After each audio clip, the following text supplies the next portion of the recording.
Presidente, a casi 100 días de gobierno, gracias de nuevo por atendernos, muchos temas para conversar, ¿no? Está todo muy apasionante, interesante, caliente, convulsionado.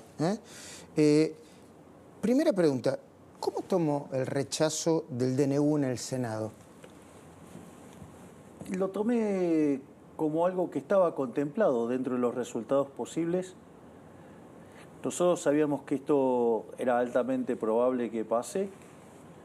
Nosotros tenemos 7 senadores. Por lo tanto, era un resultado esperable que nos pase algo así. Pero a pesar de eso hay un aspecto muy positivo. Conseguimos 25 votos.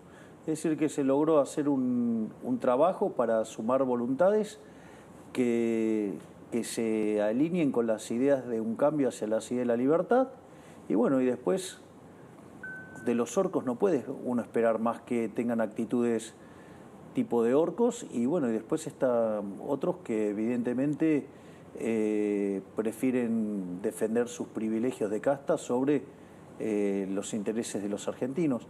Porque la realidad es que el DNU lo que hace es devolverle libertades a los argentinos, ir por estructuras de mercado más competitivas, y también avanza contra los vicios y la corrupción de la política. Y parece que esto último a cierta parte del statu quo de la política no le gusta y no quieren resignar sus privilegios.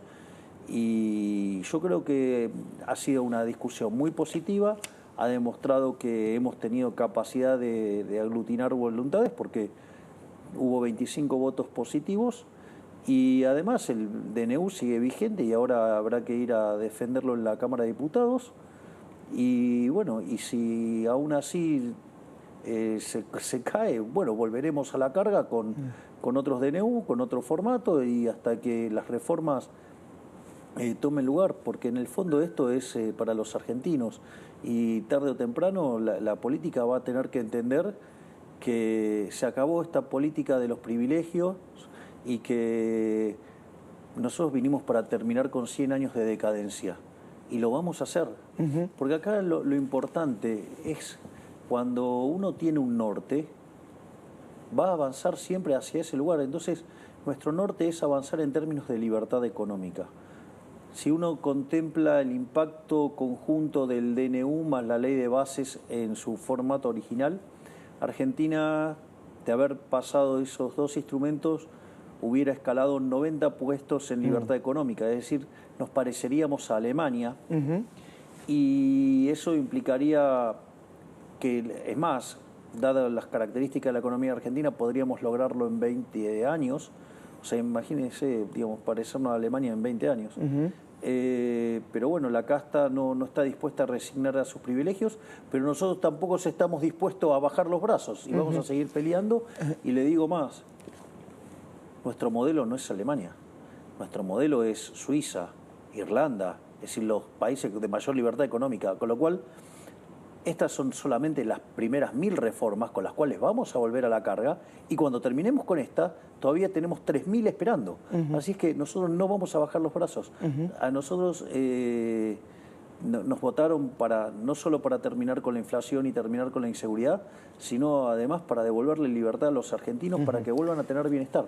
Y no vamos a bajar los brazos bajo ningún punto de vista. El presidente tiró muchos conceptos. Uno es los orcos. ¿Quiénes son los orcos?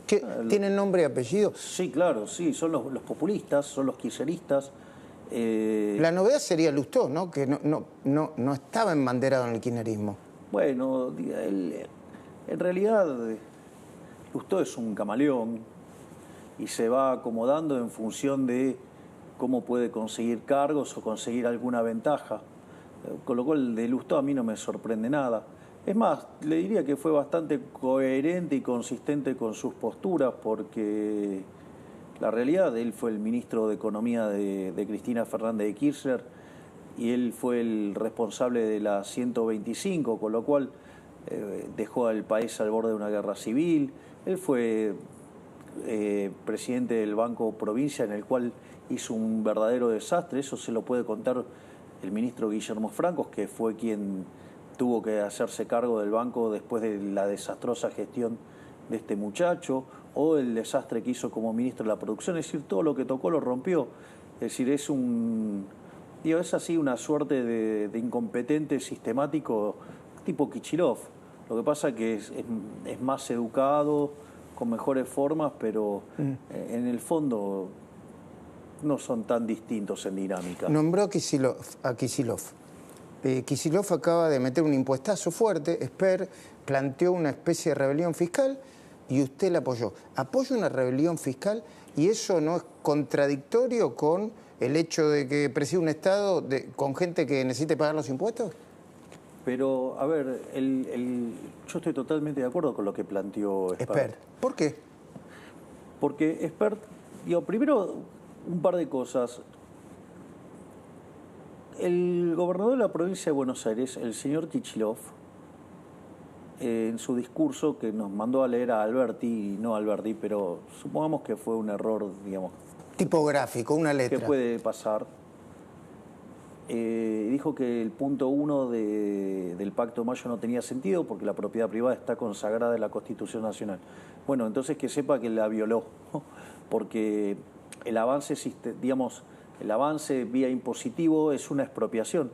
Es decir, hoy la verdad es que aquellos que tienen propiedades en la provincia de Buenos Aires en realidad no son propietarios. El propietario definitivamente es el Estado y así arbitrariamente decide cuánto uno se puede llevar, ¿no? Usted lo que dice que no es lo mismo cobrarle 300% del impuesto inmobiliario a un ciudadano de la provincia de Buenos Aires que reponer el impuesto a las ganancias, que es otro tipo, o a los altos ingresos, que es otro tipo de impuesto que incluso recomienda el fondo en todo el mundo. Sí, igual yo tengo un tema con los impuestos.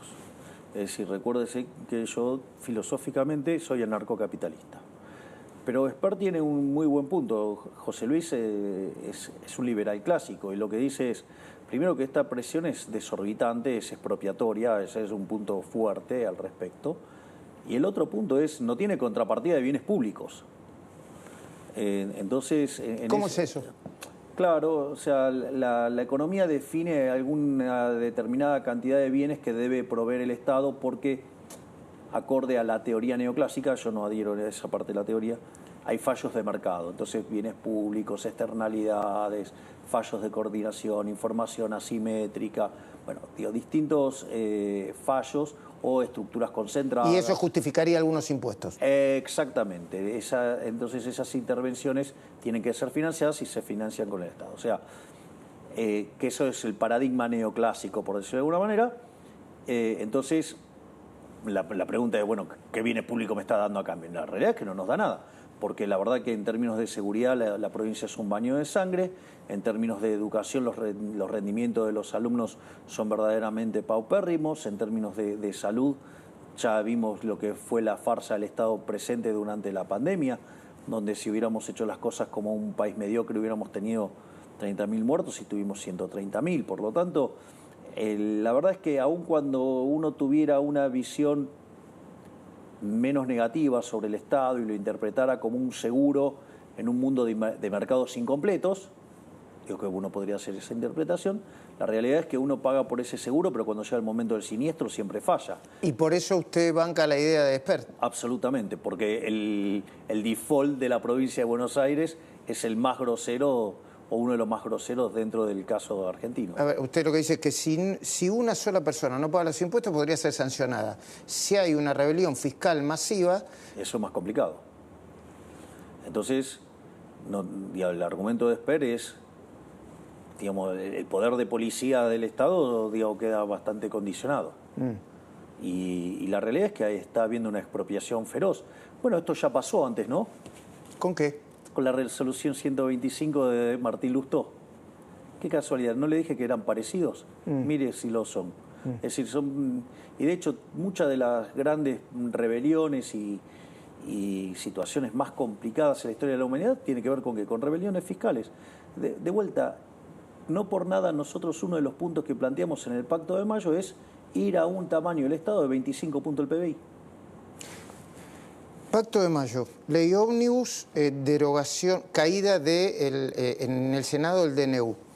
Hay como dos versiones. Una dice, damos por caído también el DNU en diputados. Y otra dice, no vamos por caído en diputados. Vamos a, si se cae en diputados, dividir en DNU en varios paquetes de leyes. ¿Qué sigue, presidente? Todo el mundo se lo está preguntando. Bueno, de vuelta. No creemos que todavía esté caído el DNU en diputados. Y además está claro que si se cae, los que hagan caer el DNU van a llevar la misma suerte de los nombres rojos y sus caritas de lo que pasó en el Senado, ¿no? ¿Un escrache? No es un escrache. Si vos tuvieras que tomar una decisión sobre votar, te haces cargo de la decisión. Sí. Y las decisiones son públicas, ¿no? Porque somos funcionarios públicos, somos servidores públicos. Los votos, los votos en la bancada. Claro, entonces digo a la gente que sepa quiénes son los enemigos de la sociedad, quiénes son los que están a favor de los privilegios y quiénes están a favor de la libertad. Por lo tanto, digamos, o sea, que se hagan cargo de lo que votan. Nosotros sí los vamos a exponer, pero Luis, esto no es nuevo. Si revisás notas pasadas nuestras, yo te lo dije. Es decir, nosotros sabíamos que nos iban a hacer la vida imposible. Nosotros estamos tratando de cambiar un sistema que generó 100 años de decadencia. Digo, el sistema se va a resistir, no es que va a aceptarlo amigablemente. Nosotros ya lo sabíamos esto. Yo digo, te propongo que revisemos notas que nosotros hemos hecho antes de esto y, que dicho sea de paso, digo, aquellos que se quejan porque te doy notas, antes también te daba la mayor cantidad de notas a vos. Así es que digo, para que tomen nota. Y así que digo... ¿Y eso por qué sería? Porque soy muy insistente. No, porque es un mérito tuyo. O sea, digo, y a veces te toca ser más incisivo y a veces menos, pero nosotros hasta hemos tenido fuertes discusiones al aire y fuera del aire. Y las seguiremos teniendo. No, obvio. Pero, perdón que hice ese desvío, pero digo, creo que hubo gente injusta. Está bien. Vamos a establecer una parte de la entrevista de cosas, ya que hablamos de indecisivos, sobre las que se dicen sobre usted, negativas, por ejemplo. ¿Qué le diría, presidente, a quienes dicen que usted planteó un ajuste para la casta y el ajuste lo está teniendo más la gente que la casta? ¿Qué les diría? Eso es falso. Y lo puedo hacer desde distintos argumentos. Murray Newton Rothbard, el inventor del anarcocapitalismo, él señala que no le importa el tipo de impuestos que le cobren. En el fondo le importa, digamos, la cantidad de impuestos que le cobran. O sea, el nombre que le ponga le da lo mismo. Porque hay toda una discusión, los neoclásicos, si es eficiente, digamos. Toda una discusión absolutamente estéril. Pero al margen de eso, ¿por qué no lo pagaría la gente? Lo que cuenta es el tamaño, en el fondo lo que cuenta es entonces el tamaño del Estado. Si yo le estoy contando que nosotros hicimos un ajuste, digamos, donde el gasto público cayó en términos reales en el primer trimestre 38%, quiere decir que le estamos devolviendo plata a la gente. Primer punto. Porque estamos que al fin de la película se le devuelve plata. Le estamos devolviendo plata a la gente. Más, ahora le voy a dar... Porque va a pagar menos impuestos. Exacto, ahora le voy a dar otro argumento más. Nosotros heredamos déficit gemelos por 17 puntos del PBI, o sea, algo verdaderamente escalofriante, ¿no? De hecho, teníamos todos los elementos como para tener la peor crisis de la historia, teníamos el desequilibrio monetario peor que en el Rodrigazo, la quiebra del Banco Central peor que en la previa de la hiper Alfonsín, indicadores sociales peor que en el 2001. Y la inflación yendo a una velocidad de hiper. Exactamente. Dicho todo esto, hay un mecanismo por el cual los políticos estafan a los ciudadanos de bien, que es la emisión monetaria. Es decir, el señoriaje es una estafa. Es decir, es un robo. Por eso una de las cosas de las leyes que una vez que tenemos la competencia de monedas lanzadas, también vamos a lanzar esta ley donde emitir dinero sea considerado un delito penal y además imprescriptible, como si fuera un delito de lesa humanidad. Y cuando venga algún político y lo quiera sacar, después siempre puede venir otro y meter preso a lo que hicieron esto. El kirchnerismo en su último periodo, que esperemos que sea su último periodo literalmente, emitió 28 puntos del PBI en 4 años. Y en el último año emitió 13 puntos del PBI. Nosotros le estamos devolviendo a los argentinos 13 puntos por el equivalente del señoriaje, que a la postre es el impuesto inflacionario.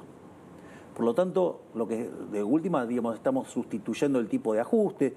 A ver, nosotros de esos 15 puntos de déficit fiscal que recibimos, una de las cosas que teníamos era 5 en el Tesoro y 10 en el Banco Central.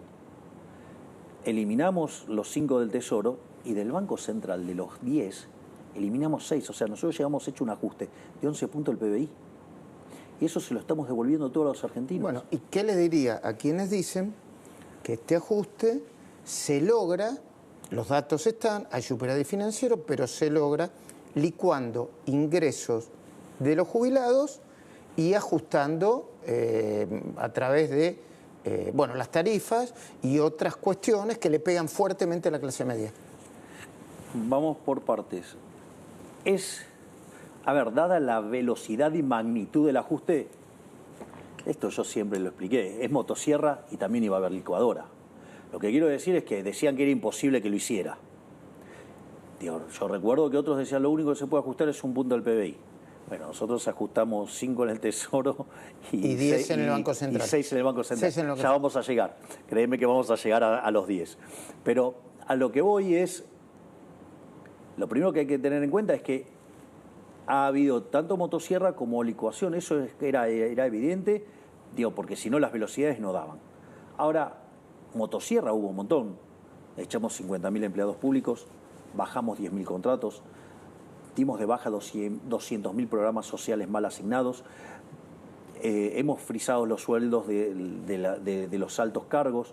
No solo eso, sino que además hemos eliminado los autos, hemos eliminado los teléfonos, hemos eliminado las millas, hemos eliminado de cuajo la obra pública y hemos eliminado de cuajo prácticamente las transferencias discrecionales, que es ahí donde están los ajustes más grandes, donde están las caídas reales más grandes. Ahora, con el tema de los jubilados, de hecho nosotros habíamos presentado una fórmula. Con la vieja fórmula, el ajuste a los jubilados termina siendo 2 puntos del PBI. Y nosotros planteamos en la ley bases original, en el capítulo 4, una fórmula que le devolvía a los jubilados 1,5 puntos. Es decir, igual siempre el rezago te va a jugar en contra, pero recomponía gran parte de la situación. Es más, vos fijate la situación de los jubilados. Los jubilados, cuando se fue Alberto Fernández, ganaban $80. Hoy los jubilados con el bono ganan $200. Es decir, les incrementamos 150%. Es más, y no solo eso, como nosotros sabíamos que el ajuste iba a ser duro, nosotros aplicamos políticas sociales muy fuertes. Vos has entrevistado a la ministra Petovelo. Se duplicó la tarjeta alimentar, se duplicó la asignación universal por hijo, se duplicó la partida para cubrir a las embarazadas en la primera etapa del embarazo. No solo eso, sino que se multiplicó por 4 la asistencia a los chicos para que puedan comenzar las clases. Entiendo. Que les llegamos a 7.300.000 chicos. Es decir, no es que nosotros no estamos haciendo cosas para dar contención social, no solo a los segmentos más vulnerables de la sociedad, sino también a las capas medias, porque también desde ANSES estamos instrumentando un programa para dar financiamiento a aquellos que no puedan pagar las cuotas en los colegios privados. Es decir, que nosotros estamos dándole contención social.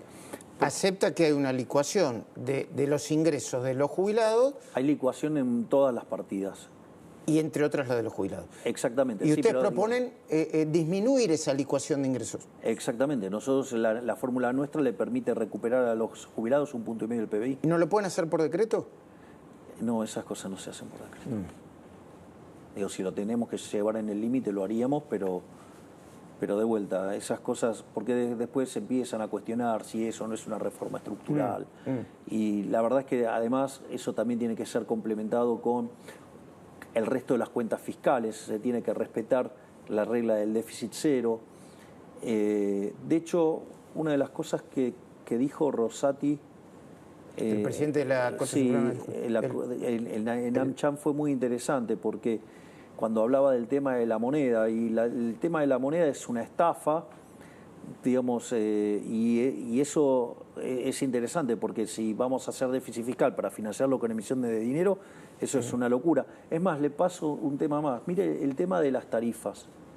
El tema de las tarifas... ¿Se van a postergar las tarifas de gas, luz?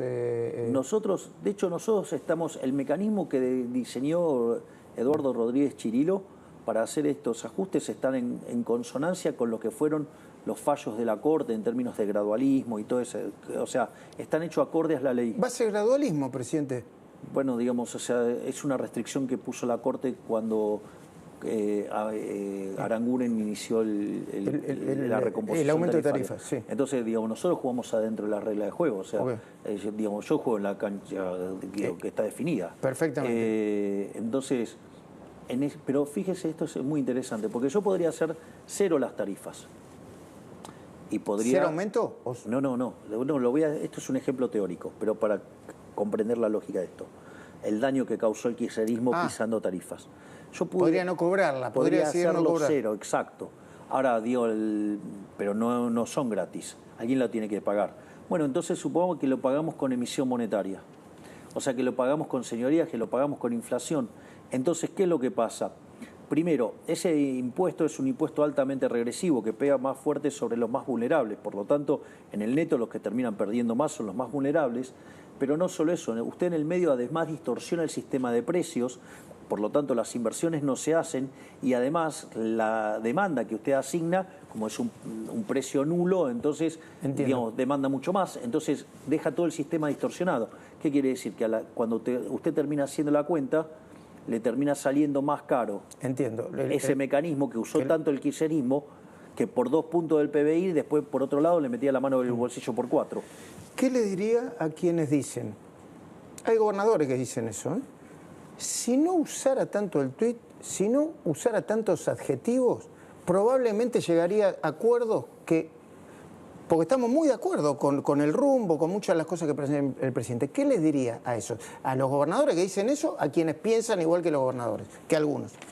A ver, si es un problema de las formas, me parece que es una hipocresía. Porque lo importante es el fondo, no las formas.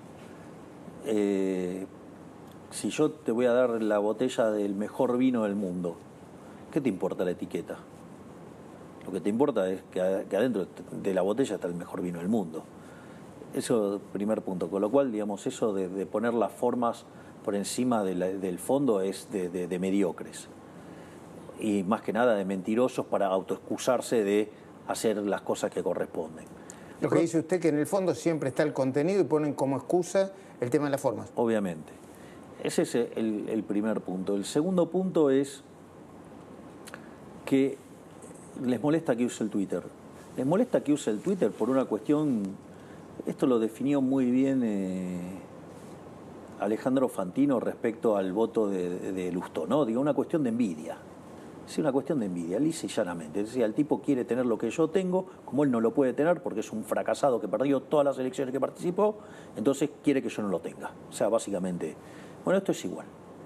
El Twitter tiene algo maravilloso, las redes sociales tienen algo maravilloso, y es que usted tiene comunicación directa con la gente. Yo no necesito ningún intermediario para comunicarme con la gente. Le hago un ejemplo.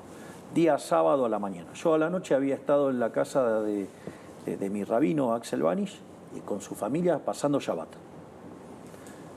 Llegué, me fui a dormir, me levanto a las 6 y algo de la mañana. Digo, yo me levanto cuando sale el sol. Entonces me subí al carrito que tengo ahí en la quinta. No, el carrito, sí, que sí, es sí, el carrito de golf. Sí. Y me fui hasta la casa de mis hijitos y me puse a jugar con ellos. ¿De los perros? Sí, mis hijitos de 4 patas. Sí. Y después de eso, nada, tenía que desayunar. Entonces me puse a desayunar y me puse con el Twitter. Y una de las cosas divertidas que pasó es que también quiero aprovechar, digamos, por más que estemos un día después, a saludar al doctor Carlos Salvador Vilardo, que cumplió ayer 86 años, justo, digamos, el año del Mundial, ¿no? Y digo, yo como bilardista fanático, imagínense que no podía dejar de mencionar y ponderar el cumpleaños del doctor. Y entonces ahí fue muy interesante porque mientras que desayunaba había gente que me escribía y como nada, digo, el sábado en general el resto de los ministros no trabajan, entonces estoy más liberado, entonces empecé a contestar. Entonces yo tengo diálogo directo con la gente. Y eso por qué? el político le da mucha envidia, porque ellos no tienen forma de llegar a la gente. Ellos quieren seguir con la metodología analógica, que se arregla comprando voluntades. Bueno, nosotros, de hecho, si usted mira la campaña, todos esos políticos gastaron fortunas en redes sociales. Y sin embargo, ¿quiénes somos los reyes de las redes sociales?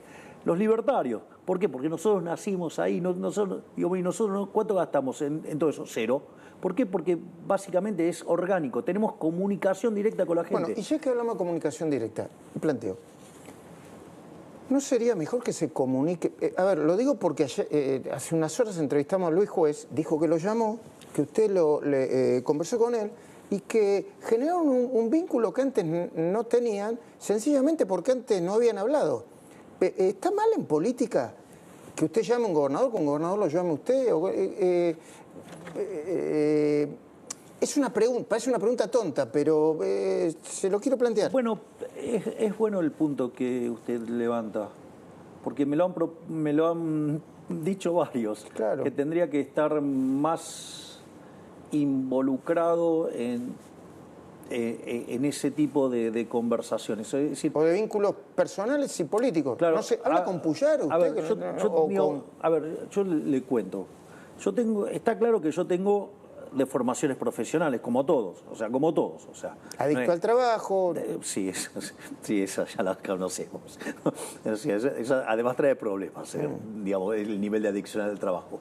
Pero al margen de eso, lo que quiero decir es lo siguiente. Entonces, yo estoy naturalmente involucrado con la economía muy fuertemente, entonces interactúo muchísimo con Luis Toto Caputo y con Santiago Bausili, interactúo muchísimo, no solo que interactúo muchísimo con Caputo, interactúo muchísimo con la señora Bullrich. O sea, digo, con Bullrich, digo, la comunicación es un constante placer. Y fluida. Exactamente. Y también interactúo mucho con Sandra Petovelo. Digo, pero esto es al margen de que yo sea amigo de la doctora Petovelo. ¿Por qué? Porque hoy mi foco está planteado en términos de la inflación, en términos de la inseguridad y en términos de contención social. Entonces, digamos, la ministra Mondino es una ministra que tiene juego propio, digamos, o sea, sabe hacer su trabajo excelentemente bien, y entonces después ella va, me pone en el lugar donde yo tengo que estar y hago mi trabajo, ¿sí? Y también así yo confío plenamente, por ejemplo, en el ministro Guillermo Francos, de la misma manera que confío fuertemente en Petri. Bueno, ahora estuvimos mucho más involucrados con Luis por el tema de que vamos a sacar una ley, digamos, que tenga contemplado el narcoterrorismo para que eso permita la acción de las Fuerzas Armadas, pero sin tener que llegar al estado de sitio. O, por ejemplo, el trabajo del doctor Mario Russo, digo, donde, por ejemplo, tuvimos que interactuar mucho con esto del tema del dengue, y que en realidad también es parte de la desidia del kirchnerismo, porque el dengue de hoy es fruto de no haber hecho las cosas bien, no haber hecho una buena campaña hace un año. Entonces, y era un tema así que, digamos, complicado. Pero entonces reconocería que ese punto es algo que tendría que trabajar. Sí, digamos, de hecho me lo han mencionado varios. Digo, por ejemplo, el presidente Macri me dijo que tenía que aun cuando sabía que, digo, me lo dijo también Alberto Fernández, que tenía que rosquear más. O sea, bueno, no me sale, pero parece que cuando estoy en las interacciones uno a uno funciona mucho mejor de lo que yo creía. ¿Qué pasó con Victoria Villarruel? Se lo voy a... ¿Tienen diferencias? ¿Están peleados? No estamos peleados. No estamos peleados, y creo que el video que hizo Victoria después de lo que fue la votación, digo, está claro. O sea, nosotros tenemos una excelente relación. No pensamos exactamente igual. Eso es claro. Pero, digamos, o sea, pero nuestras diferencias son imperceptibles para el resto de la gente, por decirlo de alguna manera. No es un problema que no piensen igual. No, es más, o sea, igual le digo, en términos para la gente es imperceptible las diferencias que tenemos. O sea, además nosotros tenemos una excelente relación y no solo eso, fíjese que yo no me metí en opinar sobre si si correspondía o no. Digo, ese es el trabajo de ella, yo no tengo por qué opinar del trabajo de ella. Y ella habrá hecho la evaluación de costo-beneficios. Y listo, digo, o sea, ¿quién soy yo para meterme en el trabajo de ella? Por lo tanto, digamos, de hecho, ahora el martes nos volvemos a juntar, que tenemos reunión de gabinete. O sea, yo no veo ningún tipo de problema. Lo que creo es que hubo una interpretación maliciosa del comunicado. De la oficina de prensa del presidente. Exacto. Hubo una interpretación maliciosa, pero yo estoy acostumbrado a ver este tipo de... de hecho, yo vi una nota de un periodista del grupo Clarín, bueno, concretamente, Marcelo Bonelli. O sea, es una nota donde miente toda la nota. Son todas mentiras. No hay una frase que sea verdad. Bueno, digo, bueno, está bien. Entonces, yo entiendo que el grupo Clarín esté muy enojado conmigo porque, debe ver peligrar alguno de sus negocios o porque, digamos, estarán molestos porque corté la pauta. No es el único medio que está agresivo conmigo por haberle cortado la pauta, ¿no? Hay algunos más agresivos, ¿no? Y más explícitos, como C5N. Así que, pero bueno, está bien. Son las reglas de juego. ¿Qué pasó con el jefe de la Casa Militar? Bueno, ahí hubo algunas cuestiones en el funcionamiento que a mi hermana no le parecieron que eran las correctas. Y entonces se tomó la decisión de hacer un cambio. Ahí mi hermana tiene todos los considerandos por los cuales se hizo ese cambio. O sea, hubo una situación que detonó, hizo un disparador y a partir de ahí se puede saber cuál es la situación o es parte del secreto? No, es parte de los secretos. Muy bien. ¿Cómo se va a volver a discutir la ley ómnibus? Hay una versión que dice que se va a separar en 6 apartados. No, eso es con los decretos. Ajá. Los decretos lo podemos separar en 7 partes. Los dos DNU. Exacto, el DNU en 7 partes. ¿Y lo van a hacer? Bueno, si no pasa por la Cámara de Diputados, vamos a reinsistir. Nosotros no vamos a bajar los brazos. O sea, nosotros tenemos bien definido dónde queremos ir. Y nosotros vamos a seguir intentando. Si no se aprueba la ley bases antes del pacto 25 de mayo, ¿no hay pacto? No tiene sentido el pacto de mayo. El pacto de mayo son básicamente 10 pilares al funcionamiento de la economía. Ahora, el pacto de mayo guarda relación con lo que hagamos en el capítulo 4 y el capítulo 4 está vinculado con la ley bases, o sea... ¿Le puedo explicar, presidente, a la gente qué es el capítulo? El capítulo 4 es la sección de economía. Que impuesto a las ganancias. No solo impuesto a las ganancias, porque ahí también hay una discusión, porque las provincias del norte tienen una visión, las provincias del sur tienen otra visión. Los patagónicos no quieren impuesto a las ganancias, las provincias del norte sí, etcétera, etcétera. Bueno, por eso, hay un montón de discrepancias. Y nosotros estamos dispuestos a escuchar todas las discrepancias mientras que el déficit cero no se toque. Estamos dispuestos a tener todas las discusiones que sean, pero mientras que el déficit cero no se toque, lo cual no es trivial. ¿Cuál es el papel del gobierno sobre la lucha contra la corrupción, que impacta fuertemente económicamente? Más incluso, usted me lo dijo en algún momento, de lo que usted hubiera calculado antes de asumir. Nosotros, nuestra lucha contra la corrupción es inclaudicable. Es decir, a mí siempre me gusta mencionar el caso de la ministra Petovelo. Tiene una brigada anticorrupción y los manda a una semana a cada sector del ministerio y usted fíjese que estamos todo el tiempo encontrando, tocamos y sale pus por todos lados. Con lo cual, nosotros estamos haciendo una lucha contra la corrupción feroz y bueno, y eso también tiene muy enojada a la casta política. ¿Los fideicomisos, todos los fideicomisos son corrupción?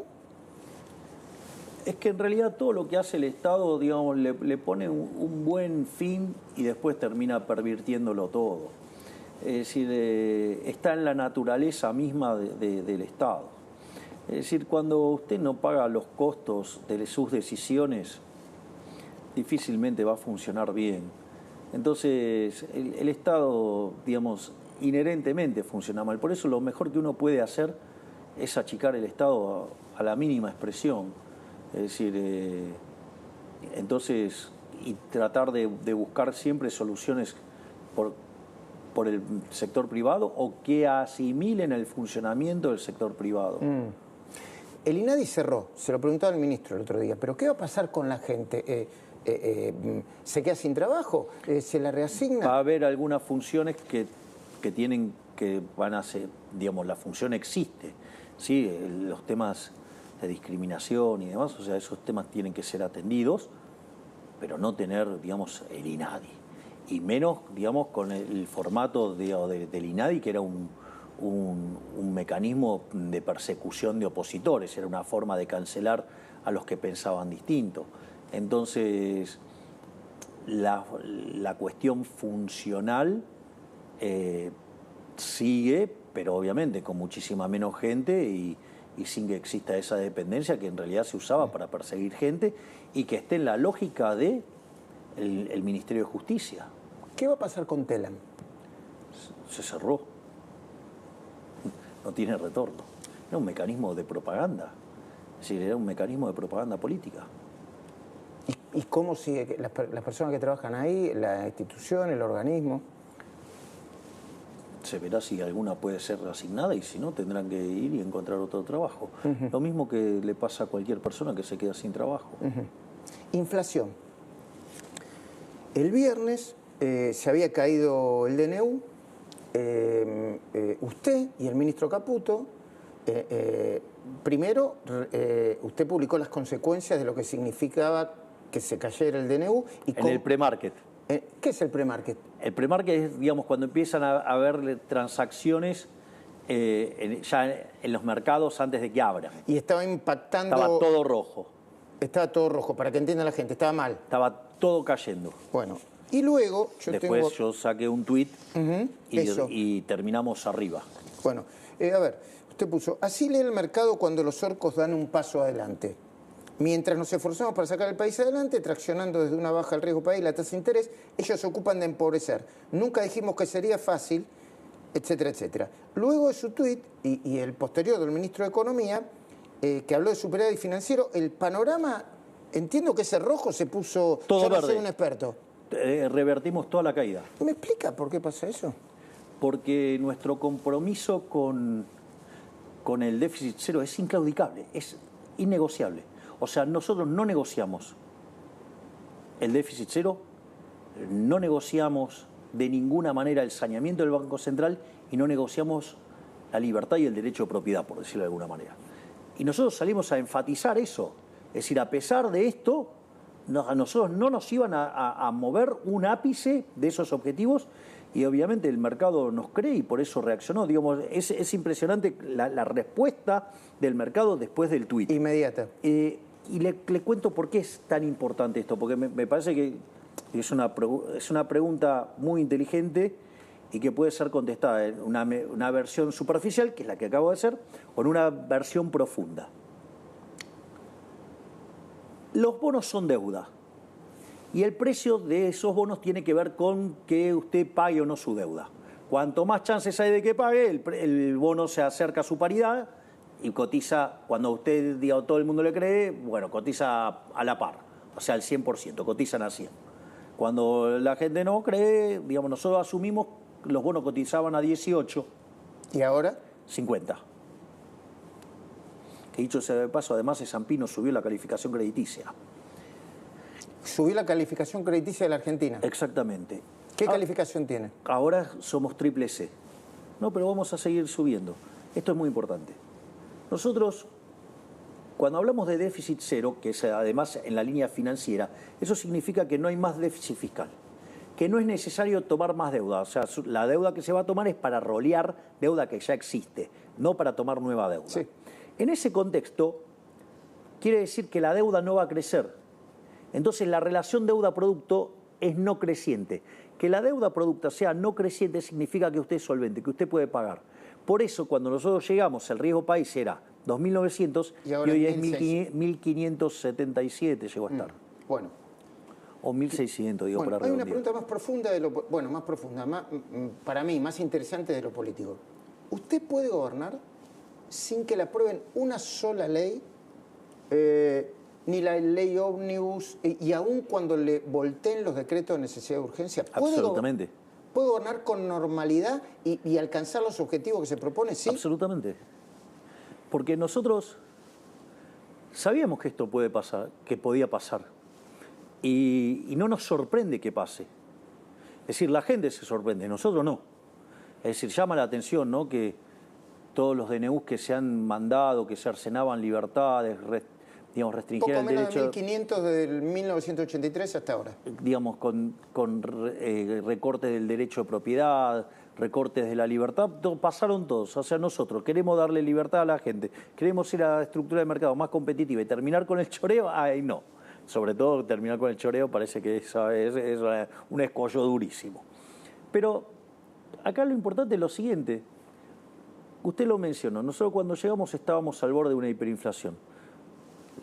Primera semana de diciembre, precios creciendo a un ritmo del 3.700 anual, segunda semana trepó al 7.500, el mayorista que dio 54%, eso significa que anualizado es 17.000. Nosotros frenamos la emisión de dinero, al frenar la emisión de dinero y pararnos arriba de la caja, eso generó que la inflación de diciembre terminara siendo el 25%, la inflación del mes de enero fue de 20% y la de febrero, que se esperaba que estuviera en 16-17%, terminó en 13,2%. Pero acá hay algo muy importante, Luis. Había de arrastre estadístico 4,2 y de efectos de una vez para siempre, ¿no? Digamos que es tarifas y prepagas 1,8, eso da 6. Si nosotros a ese 13,2 le restamos 6, estuvimos en 7,2. Es decir, que nosotros ya estamos entrando en un dígito. ¿Y en marzo? Marzo es un mes muy complicado, muy complicado. Marzo es un mes que tiene un nivel de estacionalidad muy fuerte, pero hay cosas positivas para hacer. Por ejemplo, porque están muchos hablando, no, bueno, pero la primera semana de marzo subió.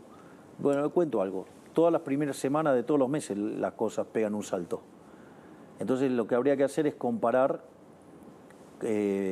contra la primera semana. Entonces, por ejemplo, la primera semana de enero estuvo debajo de la primera semana de diciembre.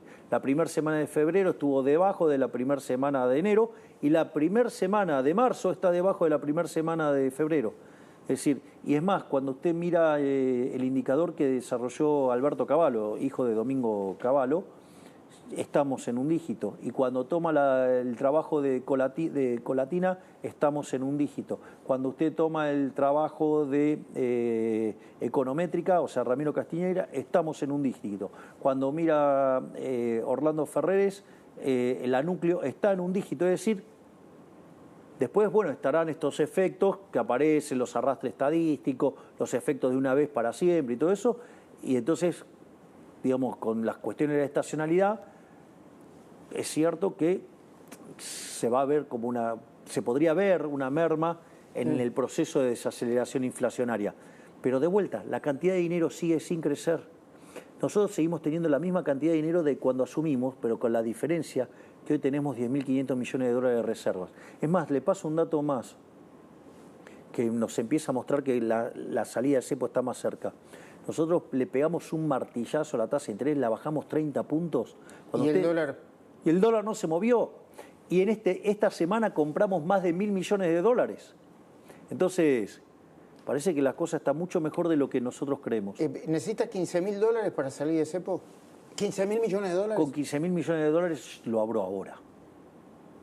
Si a mí me dan 15.000 millones de dólares, lo abro ahora. ¿Y de qué depende de que le den 15.000 millones de dólares? Bueno, habría que trabajar en un nuevo programa con el fondo. Hay un conjunto de países que mostraron voluntad de cooperar con nosotros para que podamos hacer esa operación. Y también sabemos que hay fondos comunes de inversión que estarían dispuestos a financiar esa operación. Y la realidad es que, y si no lo llegamos a conseguir, lo vamos a hacer vía el Banco Central, porque esto también es muy importante, Luis. Si nosotros sabríamos el primer día que llegábamos, o sea, la corrida y la hiperinflación era un dato. Si nosotros lo hacemos hoy, está dividido.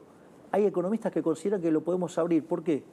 Porque la base monetaria a lo largo del siglo XXI, sacando este último tramo... Un promedio del 20%. 10%. Ah. Y hoy es 2,6%.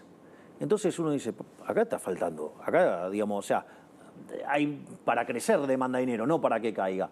Es más, cuando miramos el crédito del sector privado no financiero es 4% del PBI, cuando en otras partes de América Latina está arriba del 60%.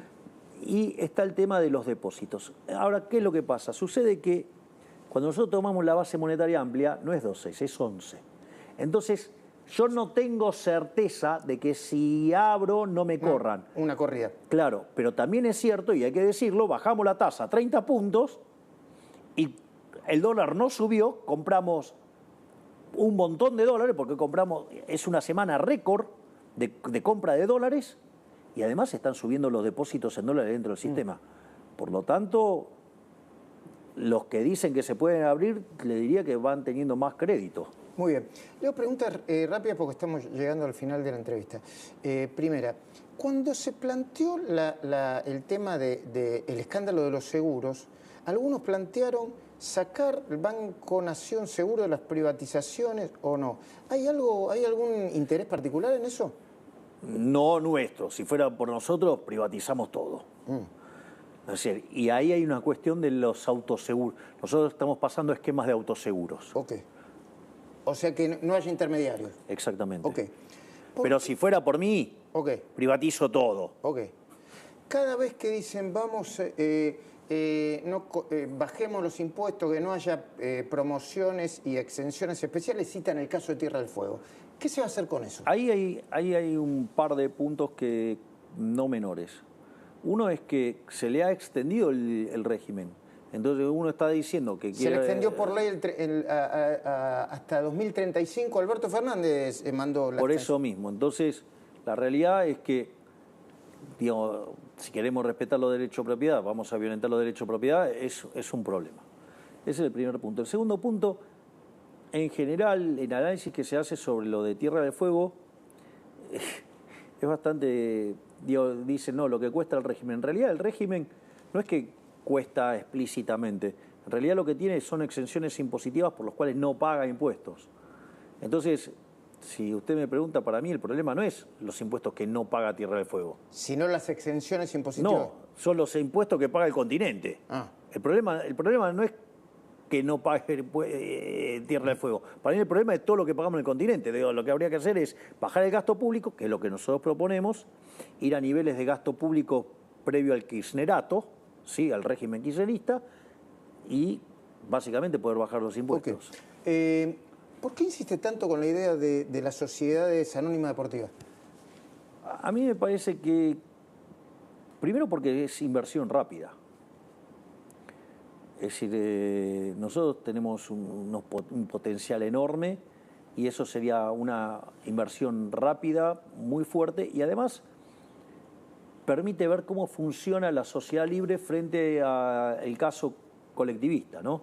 Es decir, básicamente hay una estructura societaria hoy en los clubes arraigada en un formato precámbrico, colectivista, que romantiza la pobreza, y a mí me parece que ahí hay unos cuantos vivos que se sirven de eso. Exactamente, y yo creo que es muy interesante que nosotros podamos incluir competencia, porque aparte es interesante, porque yo no estoy diciendo que dejen de existir las sociedades que existen ahora, lo que digo es que dejen la posibilidad que exista otro formato societario.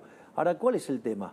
Lo que van a descubrir es que estos que son los románticos de la pobreza, pero con la ajena, ¿no? Porque después se las embolsan ellos. ¿Quiénes son? ¿Tienen nombre y apellido?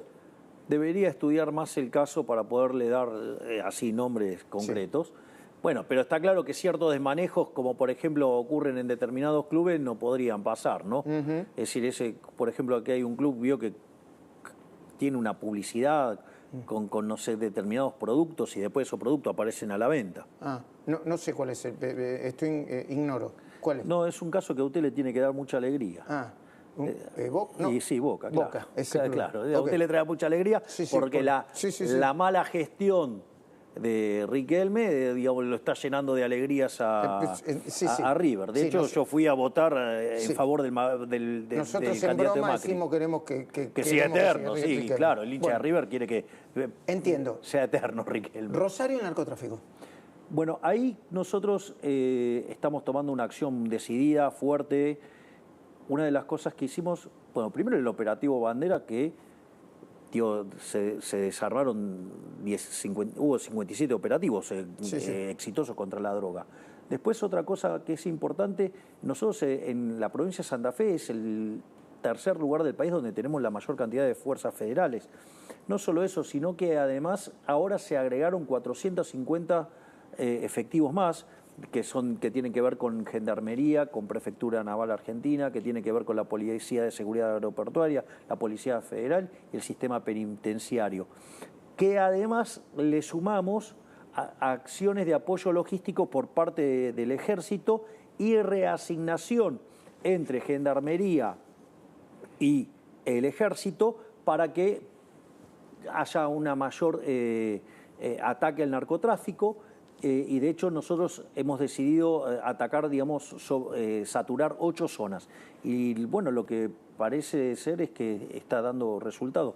Digamos, la verdad que el trabajo de la ministra Bullrich en materia de seguridad es impecable, y en este caso que además se está complementando con el doctor Petri, la verdad que yo estoy muy satisfecho. La verdad que estoy muy satisfecho con todos mis ministros. ¿En qué punto está la relación con Macri? Excelente, yo me llevo muy bien con el presidente Macri. Tenemos una excelente relación, o sea... ¿No debería avanzar más, no sé, específicamente, estructuralmente? Bueno, también hay cuestiones de la lógica interna de su propio partido. Que no puede manejar. Y en eso yo no me puedo meter, eso es un tema que tiene que resolver el PRO, ¿no? O sea, no me corresponde a mí. Pero sí lo que uno puede ver es que nosotros trabajamos con la gente del PRO de manera muy alineada. Es más, fíjese esto, qué interesante lo que pasó con el radicalismo. Esto yo lo quiero ponderar, porque en el Senado hay 13 senadores radicales y 10 se alinearon con la Ciudad del Cambio. Y es más, de gobernadores y personas muy representativas del radicalismo apoyaron las reformas que nosotros estamos impulsando y apoyaron el cambio. Entonces quiero también ponderar que hay un ala del radicalismo que parece que se inspiraron en Alem y no en la línea de Irigoyen Alfonsín. Ok. Está por cumplir 100 días de gobierno. Ahí tiene la cámara. Si usted tiene ganas de dirigirse a la cámara. ¿Qué no logró y qué logró? ¿O qué logró y qué no logró?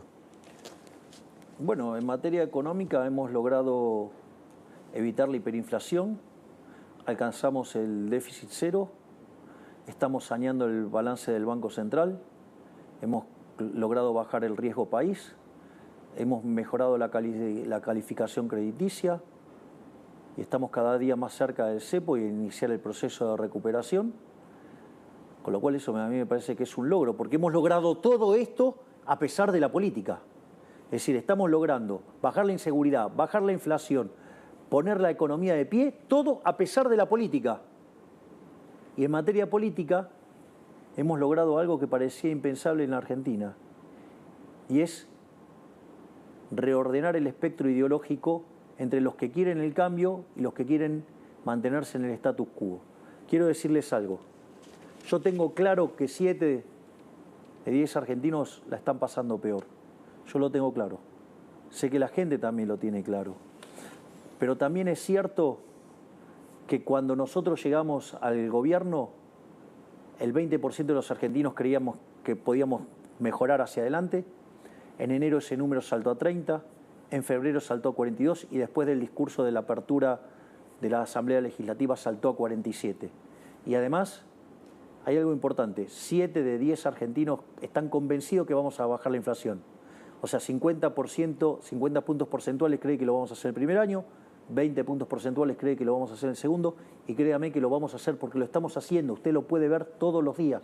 Entonces, vamos a derrotar la inflación, vamos a levantar el cepo, vamos a volver a crecer, vamos a seguir luchando con uñas y dientes en materia de seguridad y no vamos a dejar de darle contención a los más vulnerables. Esta vez el esfuerzo tiene sentido porque el costo lo está pagando la política y no los argentinos de bien. Gracias, presidente. Gracias por el tiempo. Muchas gracias, Luis. Un placer. Igualmente.